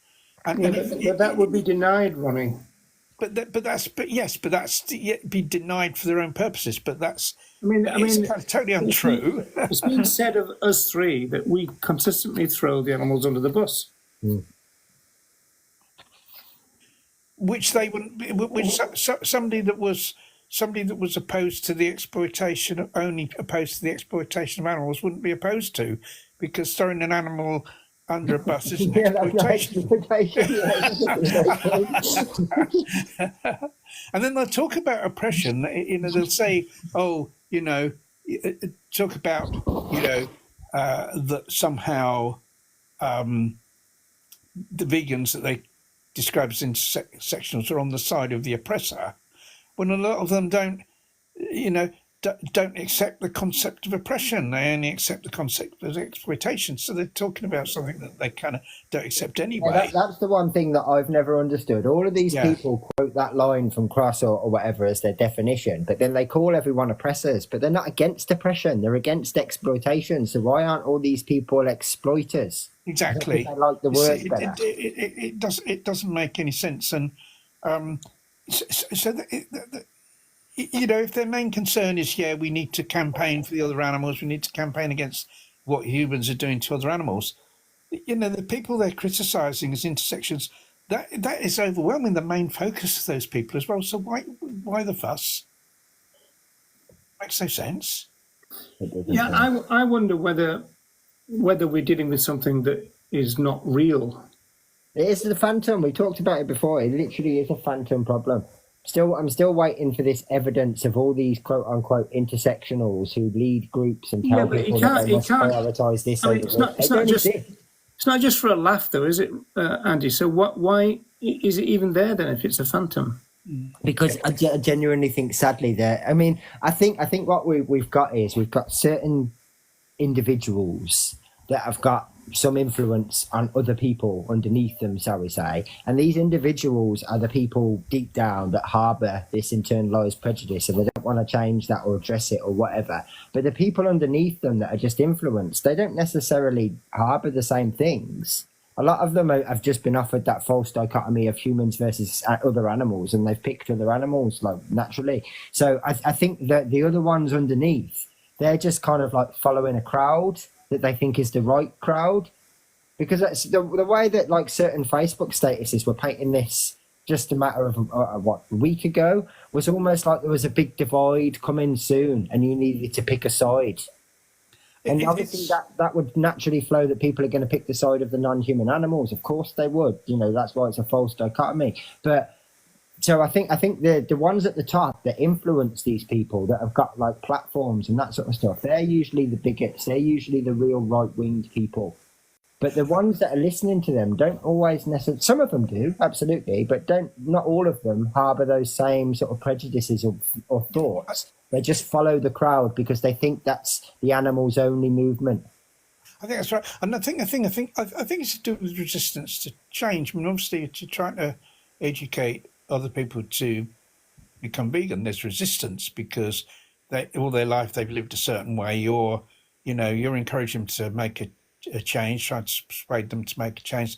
There'll be resistance because they've been used to thinking a different way, living a different way. Yeah. And so somebody, somebody say who's already got bigoted views, already got right-wing views on a lot of things, becomes aware of what happens to the other animals, doesn't like it, decides, right, I'm going to kind of become vegan or become what I consider to be vegan, but clings on to all their other views because they're changing, but they're kind of, making it the sort of minimum of change, if you see what I mean, being resistant to change, as like most people are, and then what's happening is, then they're challenged on that, and they're kind of, then they're faced with having to make further change, and so they're resistant to that, and so they're trying to kind of, and part of that resistance is kind of promoting that view that, you can have all these, you can have all these kind of right-wing views, and that is still, consistent with veganism, because then that means that, they don't have to change themselves any further. And it's the same with the oppression thing. Yeah, absolutely. Because that and obviously a real-time example of that many people have dealt with would be a vegetarian, right? They've already made some change, and they don't really want to make any more change. They want you to go and speak to the non-vegetarians about making change instead and just leave them be. And it's very similar with the right-wing vegans. They've taken a few more steps along that road, but they don't want to go any further. They just want you to leave them alone to have their right-wing views and go and talk to the non-vegans instead. Yeah. I mean, I'd also say there may very well be some vegans that consider themselves left wing, who are still, inconsistent in, Yeah, yeah. That's a very fair point. Yeah. in other ways, particularly in terms of the environment. Not all left wing, people that consider themselves left wing are particularly. I mean, once again, George Galloway, is considered to be left wing, and he was all for, let's start extracting fossil fuels again, and like virtually a climate change denier, So there we go. There's someone who's left wing, but is, their views are not good on those things, and that can be the same with that can be the same with people that consider themselves vegan as well. Yeah. Well, I suppose it doesn't look like there is any questions, so unless there's anything. The other thing that I'd like to say is, we're saying that, these people are kind of making a mountain out of a molehill, so to speak. I think that's okay for vegans to say that, isn't it? Oppressing moles. But I don't know. kind of, I don't know. I might have to consult Jeremy on that one. Making a mountain out of an abandoned molehill. Abandoned molehill. An abandoned molehill, yeah. Is there a danger of us doing it too? I totally agree with you, which is why I like to. I mean, whether this is the end of the show or whether attention. I don't personally want to talk about this subject again, unless there's a real sort of need somewhere at some point. For the most part now, there's a number of videos made by myself, Bongo, who's in the chat, and a couple of other creators, even Scott Ozark, that's just joined. A number of people now, and obviously Roger himself too, have made videos exactly about this subject, explaining it in detail. If you've got any kind of confusion or anything else, it's very simple concept for you to understand, but it's not going to make any sense to you if you come into it with an agenda. It's only going to make, just in the same way that when people join your lives as non-vegans, if they come in with an agenda, you're not going to change their mind about anything, right? And you know that, and you'll kick them off their life and go, waste of time. Yeah, absolutely. Same as us trying to communicate with you whilst you've got one. So first of all, you need to drop that agenda, have a bit of an open mind, and just consider, what real threat is this to you? And the answer is none. And until you can provide some evidence that this is a threat to veganism in some way, shape or form, stop projecting, stop fear-mongering, don't worry about it, and just continue doing your activism. But at least understand that this isn't a problem, but you're creating a problem. You're turning it into a problem. You're creating a divide. There wasn't one. You're creating it. There needs to be some sort of accountability for that. Yeah, the huge focus is on the other animals anyway, isn't it? This conversation tonight is taking us away from talking about what we want to do, essentially. So absolutely, there's a danger of that. I mean, I've never talked about this subject as much in the last 4 weeks as what I have done, and I don't want to do that anymore. Yeah, I think Doug Moore's another one who's made some. Doug, another great creator. But there's plenty of content about this subject all over the place at the moment. Not to mention the content that obviously previously existed the last month or so. So there is an argument too, that that their position is slowing the vegan cause down. I think it is. I mean, every time that this subject comes up, and I mean, it's been a number of the times now, I think, Roger, where we've dedicated X amount of time to this and dealing with these people and that sort of stuff. And it's the same people that will pop up again in 2 or 3 months' time. So we're just wasting our time with them. And it's actually them that are distracting us and taking our focus away from what I wasn't thinking of. I was thinking more of the movement. And this is where you get an interesting juxtaposition of positions, because Steve Best is claiming that we as a vegan movement are too small and too isolated to get what we want, which is kind of radical social and then political change. We don't have the numbers, and so therefore we need to make alliances. And what you do is you make alliances with people that you share values with. So that's the crux of his argument. I think the answer from the anti-intersectional people is the fact that it makes the movement bigger if you kind of don't have any kind of rules about values, except for the fact that everybody is against animal exploitation, right? But then we hit the buffer again then of the fact that, it's humans who are in this movement. So they expect people who would oppress a certain group of people to actually walk alongside them, for the animals kind of thing, which to me is an incredibly naive view.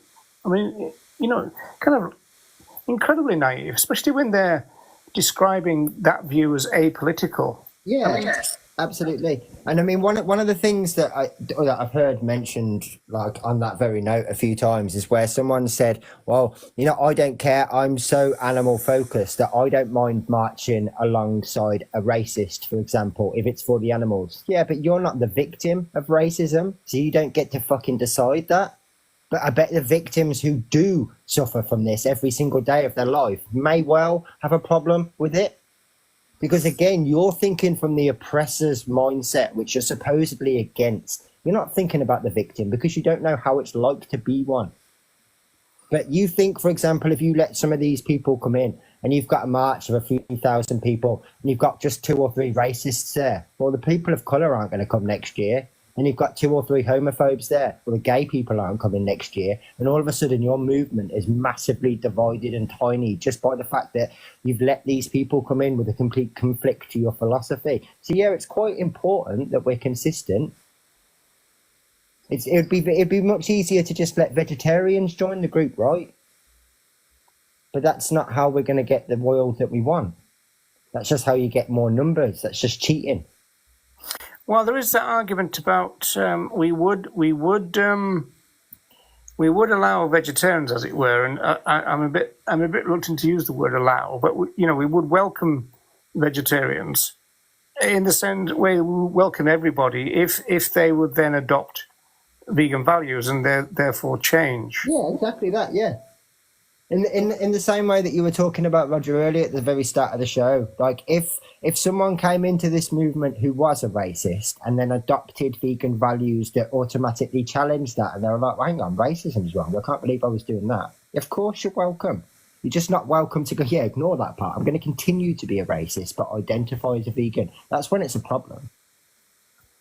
But yeah, at its core level, these principles, if you understand it, which is why we always kind of stress so much that it's important to put forward the ethics, is that if you understand that injustice is wrong, if you understand that exploitation and oppression are wrong, then you're just naturally consistent with that, and you realise that it doesn't matter whether we're talking about oppressing pigs or we're oppressing people of colour.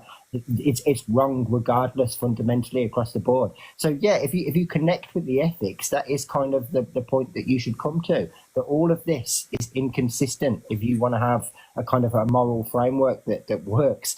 You can't have these arbitrary lines drawn in somewhere. You certainly can't have conversations with people where you point out these arbitrary lines and tell them it's not okay to see a difference between a pig and a dog if you see a difference between a white person and a person of colour. Well, maybe we can finish on this, because I think Ronnie and I disagree on this point. Because my memory of the movement was that by and large, we kind of knew who the people in the movement were. They're all into CND and the Anti-Nazi League and all that kind of stuff. And so it was almost like a given that at some base level there was all these shared values by and large in the movement. But I think you're a bit more skeptical about that, aren't you, Ronnie, than I am. I think it was, I think it was true to some extent. I mean, some people I knew were into those things, and other people. Wouldn't you say most people were? No. Yeah, I'd say yes. I'd say most people, certainly those were their views, even though they may not have actively gone on any of those things, taken part in any of those things. I think they were certainly sympathetic to it. Yes, yeah, absolutely. And they were very. You see, the number of people that had kind of, there were people with bigoted views, but they were few and far between, and they didn't have a means of coming together. But you see, now with the with social media, they can, and I think that's where things have changed. Yeah, they can unify somewhat now. Yeah. Yes. Yeah. Well, and obviously technology's not only allowed them to communicate with one another, it's allowed certain individuals to be able to go on certain websites and use certain lines from essays, hasn't it? So it's improved their argument from their perspective too. Yeah, well, to address 2 points at once, I think that, you were saying, Ronnie, that maybe we're making a bit too much out of this, because I've always been flawed when I learnt about 2 or 3 years ago that there's a Facebook group called Vegans for Trump. Oh, I think there's more than one. There's more than one, Roger. There's also yeah, a number of right-wing vegan groups of variations. They're small, though, aren't there? There's not many people in these groups, right?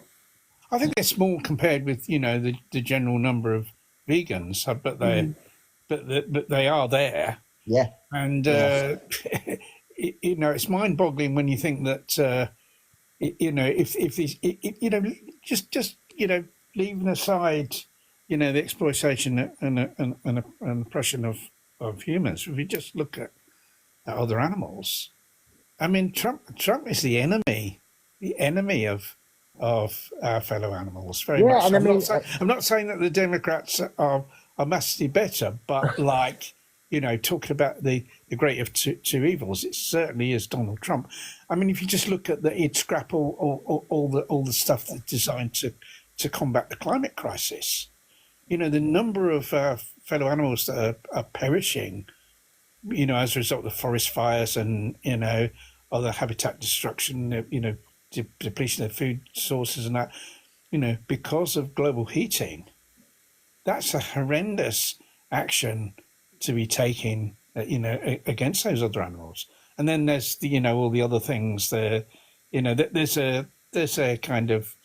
been several articles on the internet about the harm that he's done and would do to other animals. Yeah, you'll quite often hear the argument to that our fellow animals don't care which political party we vote for. But absolutely, in the way you've just explained, when you've got two different parties and one is going to be far worse than the other, then if they could understand, then they absolutely would care, and they would urge you to vote for the one that's going to cause the least harm. Of course, just leaving human issues aside, just in terms of our fellow animals, Donald Trump would be massively the worst choice in the USA. Yeah, of course. And so how can vegans claim to, be opposed to the exploitation of other animals and yet support Donald Trump? It's totally mind-boggling. Trump's an exception even to himself in this regard, because not only are we talking about his policies, which, by the way, one of his first ones included being able to murder hibernating bears whilst they were hibernating. Just remember. So I think the bears probably would have cared who you voted for. But also, don't forget, Trump owns, Trump meat? So he's already got a vested interest in this. He's built golf courses. He's an exception where normally you'd have two sides, right? And you'd have one's going to vote for this policy or one's going to bring in this policy, and they're both going to have detrimental effects. But Trump is an exception to this rule because he actually has individual personal investments and businesses that make money off the back of animal exploitation, just himself. So, he's even worse than the normal politician. He can't even pronounce vegan, can he? No. Well, he can't pronounce a lot of things. Trump state, that's it. Yeah, and I was going to say, this is what I'm saying. We've got someone who's got a literal vested interest. See, the reason that, but you see, these people are always banging on about putting other animals first. But the reason why they support Trump is because they have other views. Yes. Nothing to do with other animals that are in line with what Trump stands for. They're racist, so that they want him.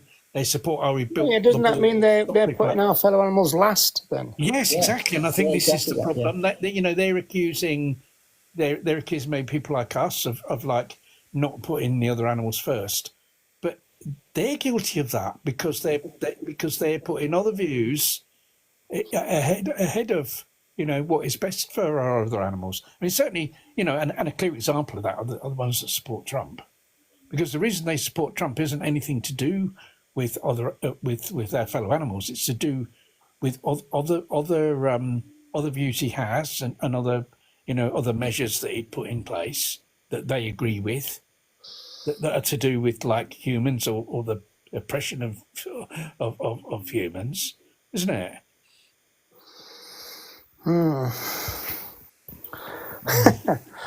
Yes. Well, as I said, I was rather floored by finding that group, and There are more than one of them. well, Yeah, I they ain't, absolutely I tell you are. what, And it's not just ain't gonna, Facebook exclusive. I'm Either. not going to go looking for them because it's too depressing. Because Oh no, I wouldn't. No, I mean, that kind of it's group like, just shouldn't exist. Yeah, absolutely. but and a lot of them are extreme fanatical kind of religious Christian people as well. You often see their posts, in the same breath as supporting Trump. They're going on about religion, and they see him as.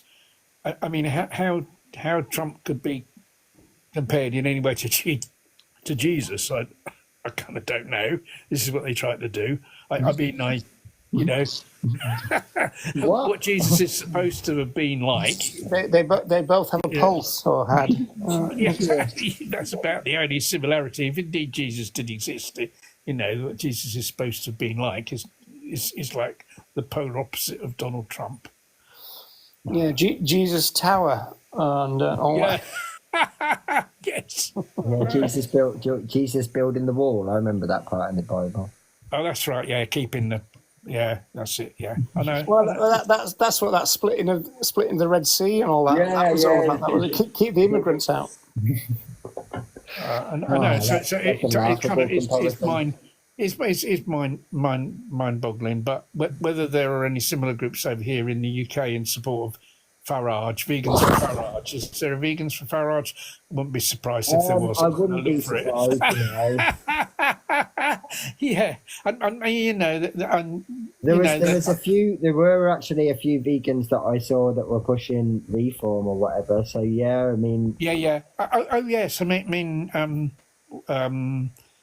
Louise and I did educate some people that were going to vote for reform. Yeah, and they didn't realise that they didn't realise that they were going to. There probably is a vegans for Farage group. Oh, stop! Has anybody got anything cheerful to say to end the bloody show? Well, except that we were able to stop these people voting for reform by telling them, and they weren't aware for that reform would bring back hunting or completely, scrap the Hunting Act. So hunting was all totally legal again. That's their policy, and these people just weren't aware of that. And as soon as they were aware of that, they thought, well, we're not going to vote for them. I think Vegan has said Jesus and Trump. Jesus' golf course playing a few rounds, a few holes. Yeah, I mean, and in fact, Trump is such a cheat that even Jesus the Almighty would still lose that round of golf. He probably would lose. Yeah, he'd probably. Yeah. Yeah, and he'd have Jesus' bullet as well, probably. Yeah, in fact, it wouldn't make any difference. Even if Jesus won, Trump would pay whatever it needed to be paid. Trump would claim it was a fix and organise a riot. Yeah, he'd want a revote. Yeah. Destroy the golf course.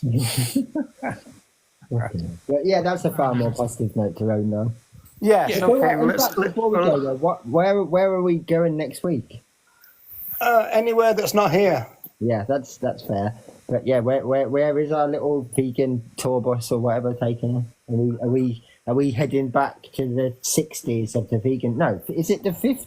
No, we did the 50s. We're into the 60s of the vegan society is where we got to. Yeah, I think the 60s is a time of change for the vegans, isn't it? Is when it became a lot more welfare and everything. Yes. Yeah, I think. Yeah, and obviously there is the slight change in definition from 57 to 62, I think, as well. The one that I sent you the other day, which is a bit. Yeah, that weird kind of thing. Yeah. Yeah. That only exists. I think it's 62. It exists for a couple of years. It exists until Eva Back becomes president or vice president, and it changes again back to pretty much what it was before. Right. Okay. Well, maybe that's what we'll be doing then. Yeah, we can definitely talk about that because it is a bit weird, and it is probably the weakest definition that the Vegan Society ever adopted, and I suppose they had it for 5 years. So, are we going to cover the Shack campaign, Ronnie? Well, yes, I think because following on from the ALF that would be that probably would And be the next one. Regal Rabbits and Hillgrove and all that. I think it's I think it's interesting in terms of talking about strategy, really. The kind of pressure campaigns and the positives and not so positives of them. Really, I think that would be would be interesting, because of course we've got a revival of that kind of thing now going on in relation to MBR acres, where people are putting pressure on the suppliers, and quite a few of the suppliers have withdrawn. So it's a similar thing happening again, similar to the Shut campaign, because there's been a resurgence of the anti-vivisection movement, hasn't there, here in the UK, over the past recently. years, adopting the same tactics. Whether it'll, what will kind of transpire from that, I think we'll have to wait and see. Are they taking a scientific anti-vivisection view like it was in the 80s? Well, More of a blend now, isn't it? There's loads of different groups, because there were splits that split off from Camp Beagle, and there's a lot of people don't like one another, and there's this infighting going on. And is everybody still focused mainly on dogs? Well, obviously, the MBR acres is just breeds beagles, so there's a focus on closing MBR acres, and what one of the strategies that's been adopted in terms of that is to persuade all the suppliers of MBR acres to, like the people that were supplying them with kind of gas bottles and that they needed for whatever it was, have stopped doing so, and there's other people, because the people that are delivering to MBR acres, they're kind of clocked by the people that are at the camp, and then those companies are contacted to say, are you aware of what this company does, and there's a few have withdrawn, have said, right, we're not going to supply them anymore. So it's similar to what Shack were doing with regard to hunting and life sciences. What's your attitude to it, Ronnie? Are you opposed to it now, or are you think it's pretty good for what it does, or what? Well, I think, you see, it's kind of my attitude's quite nuanced to it, like it probably is to most things. That, like, on the face of it, right? If you're kind of looking at that type of pressure campaign, it's like, right, you're aiming to close MBR acres, right? Now, what would happen if MBR acres closed? In other words, that if that doesn't affect, if the closure of MBR acres and they no longer breed or supply beagles for experiments, see, that was to stop. But the demand for beagles for experiments continues, and those dogs would be just supplied from somewhere else. And there are examples of beagles actually being flown into this country from abroad.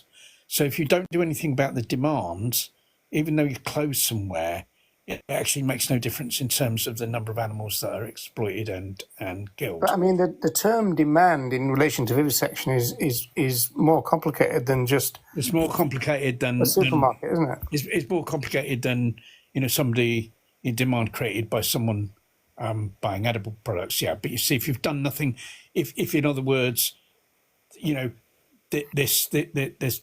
people that are experimenting on dogs are still doing the same number of experiments on dogs with the same number of dogs, those dogs will just be supplied from somewhere else.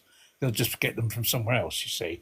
I mean, the word demand in that scenario, when they're in a kind of scientific community and everything, and they've got protocols and all that, I'm not quite sure what it means, Ronnie. Well, the demand is coming from laboratories. The demand is coming from the people. Well, it comes from the law as well, doesn't it? There's only quite a small percentage of experiments in the UK, tested in the UK, have to be done on animals. There's lots done on animals that aren't. It's not done because of the law. In most cases, it's done because it's just how they've always done it. There are some that there is legislation saying certain experiments have to be carried out on animals, but mostly that's not the case. So a lot of them are done, well, it's just tradition, isn't it, really? It's just what they've always done. It's a big industry. Well, But you see, the other thing that keeps it going is obviously you've got various other industries, those that breed the rats, those that breed the mice, yeah, those that breed the yeah, rabbits, those that breed the dogs. All of them are taking a cut of this. yeah. The So cage they obviously supplier, don't want vivisection to be yeah, abolished because they no, won't make the money anymore. not at all. The cage suppliers, the Yeah, the transporters, people that you drive know, the LabCorp drivers that move the dogs, all these people are yeah. taken away, right? On one level you could say, well, closing MBR acres makes no difference. I mean, even closing a contract testing laboratory. I mean, say Shack had succeeded in their campaign to close hunting and life sciences. Really, the main beneficiaries of that would be other contract research laboratories, because the companies that were paying HLS to test their products on animals would have just paid another contract research laboratory to do the same. So I've thought about that before, Ronnie, that you'd think that maybe one of these rivals, just to LabCorp, for example, might actually throw a few quid at MBR for that exact reason. Like, take a rival out the game. But what I'd say, you see, it's one of these things where there's different kind of levels that you can think about it at, and at that level you can say, well, it makes no difference. But I think there is evidence from the past, and I mean, like particularly from the days of the ALF, that sort of pressure. I mean, when the ALF succeeded in closing places, I know that at least 2 contract research laboratories in London were closed mainly as a result of ALF actions, and so the argument could be used, but somebody else would have just done those experiments instead, and that's probably true. But we know that coinciding with the height of the ALF's campaign against animal experimentation, that the number of animal experiments in the UK massively fell. There was a huge reduction. So it could be argued that pressure, although you can point to the closing of these individual places making no difference, the overall pressure, it can be argued, resulted in a reduction in animal experiments. And so I think this could be the same, that what's happening is all these campaigns exert pressure on the industry, they exert pressure on the vivisection industry. And we know from in the past that pressure can work. So I think you could argue that, all right, it doesn't make a difference at that kind of individual level. But when you look at the industry as a whole, that pressure could well make a difference and could result in a reduction in animal experiments. And in fact, we've seen that. It'd be interesting to see what the figures that are due to come out fairly soon for the number of experiments in the UK that occurred last year, because certainly in the experiments that 1922, we've got the 2022 figures that were the most recent ones that were issued last year. There was a fall of 10. There was a 10% reduction from. This is interesting. This could be a living example of the Richard Gale stuff, which is the triad thing that he talks about. A movement, counter movement, and then state agents. So obviously you've got the campaign, you've got the laboratory, then you've got the people who regulate the laboratory from a government point of view, and they might be on the phone to the laboratory saying, we're getting a bit of flack here, so what can you do? And that's when they start trimming the edges a bit, I suppose. I suppose I can see how that could happen, probably. I think that's pretty much how every animal welfare legislation has ever been derived, essentially. That's how this kind of stuff comes up. It doesn't tackle the fundamental, does it? No, not at all. But I suppose the difference, I think, at least from the vivisection single issue campaign point of view, is that there aren't actually that many labs in the UK. So if you were successful to get one of these places shut down, although, the other industries that kind of rely on that would still exist, if the dog breeder was too far logistically to make it worthwhile, they probably wouldn't continue themselves. Whereas when you shut down one slaughterhouse, because there's so many others still going, we're just talking about a different location. But in terms of vivisection, but if you talk about a globalised industry, what difference does it make? Well, I don't think you're dealing with anywhere near as many many kind of premises or different industries to sort of tackle. You kind of not. I think the other problem there though is the state, because the other lesson to be learnt from, we're talking about Shaq now, aren't we? Like, Well, from the vote, that's what Yeah. people want next week. So yeah. potentially prepare. The other problem is the state, because what happened with Shaq is that the state stepped in and kind of propped up Hunter. Well, we'd have to talk about the lead up Yeah. to Shaq, wouldn't we? Yeah, and there was, but you see that, and that's the danger, that if you know, because the vivisection industry is powerful, and it kind of has the ear of the government, and can pressure the government. They're strong enough to do that. That, you know, when that becomes like really under threat, then the government is kind of pressured into taking action against the campaigners, and that's what happened with Shaq. You know, the campaign was crushed by the state. And will the same happen again if this current, you know, resurgence of the anti-vivisection movement grows and grows, and the industry becomes like more and more under threat? Are we going to see? Well, You yeah, know, but then by the to state do that's- that, they're going to have to make something illegal, like having a camp, aren't they? Well, they did bring in new legislation previously, and that's, you know, one of the tools they use to crush to kind of crush Shaq and crush, you know, limit other anti-vivisection campaigns. So you know, it's possible that kind of could happen again. Yeah, well, you know, the Labour Party are busy using the terrorism legislation to arrest pro-Palestine. Well, yeah, you see, this is a problem, and I think that's why. Although I'm not opposed to push campaign, and I think you know, there's evidence that it can make a difference in terms of certain, you know, like in terms of animal experiments, in terms of certain reducing the number of animal experiments. I think that how far it can go is limited, which is why vegan education is fundamentally important, because that's the only way ultimately that you change the nature of a government, and you get it so you're going to get a government that isn't going to kind of crack down on campaigners like all the ones we've ever had have done, haven't they? Well, it begs the question about if the flesh industry was under threat, whether they just make virtually everything illegal. Wouldn't it? It'd be interesting. It kind of depends what they can get away with. I think it, you know, making peaceful education. It seems to me, though, that the civil liberties lobby is not that strong anymore, Ronnie. No, not now. I mean, there was a time when you look at the use of conspiracy charges they used all the time against campaigners. Now, you know, going back, you know, a few decades, that was unheard of, and the first time people were charged with conspiracy, there was a huge civil liberties outcry.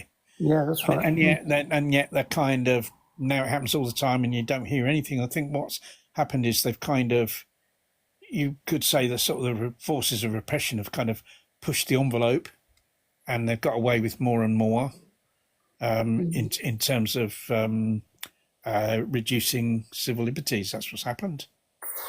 Yeah. Okay. Well, we'll regroup and think about next week then. Obviously, it'll be the lead up and include the beginning of Shaq, presumably. But I'm going to split now because I've got a new pillowcase which has got Donald Watson's face on one side, so I can sleep next. He can sleep on his head. Yeah. Yeah, well, I mean, it's typical you guys to have a humility pillowcase. As though we're cuddling, you know. Yeah. I will leave you to that. Yeah, so long as you haven't got any Donald Watson underpants, I suppose that's probably the... Well, somebody's going to Photoshop you that now, aren't they? Yeah. Right, yeah, well, see you all next week. Yeah. So we don't need any extra time, do we? I mean, you can still fit in the Shaq campaign into the usual time slot. I was going to say, if it makes it easier, we could start at 8:30 if you want to do the build-up as well. Yeah, well, I mean, I don't mind. I'd be all right if that's all right with you. Well, it's just that if you look at the, I mean, mean, who are we talking about? We're talking about Regal Rabbits, aren't we? We're talking about Hillgrove. And then there's a couple of others, isn't there, Ronnie? And there was a place called Harewood End at Red Beagles in Herefordshire. That was the first one they closed, I think. And then Hillgrove, I mean, in some senses, the movement was doing pretty well, and in some senses, by going for HLS, they kind of bit off more than they could chew, really. I think. You know, I mean, certainly think that. I think that basically, had they carried on with the, the suppliers, that they could have knocked a few more out. I mean, eventually, I think the industry would have started kind of, complaining, because obviously you're then going to really affect the supply of animals for experiments. But I think because they went for something bigger, because I think what happened was, I think what the government were afraid of was a domino effect. In other words, if they successfully knocked out HLS, and not just government, but like the vivisection industry, really. I don't think a lot of them probably particularly cared about HLS itself, because, of course, as I said, HLS's loss would have been to the gain of another contract. No, it's symbolic, though, wasn't it? Symbolic. But it was. But I think they were worried about the domino effect. Who's going to be next? If HLS, we have to make a stand somewhere. We've got to make a stand and defend this industry. Otherwise, these laboratories are going to be knocked out one by one.